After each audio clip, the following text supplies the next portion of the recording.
tuzi umuntu wakoze indege, tuzi umuntu wakoze telefone, but se ntabwo ujya wibaza impamvu bose ari abagabo. Ese bivuze ko nta mugore wigeze akora ubuvumbuzi ku bisi yaremwe?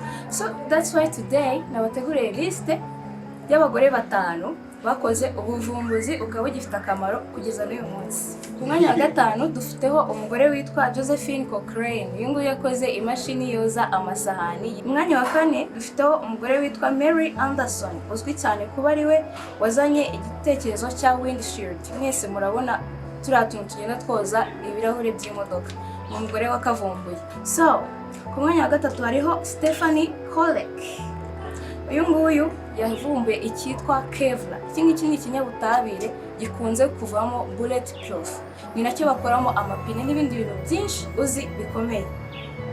Ku mwanya wa 2 hariho umugore witwa Grace Hooper.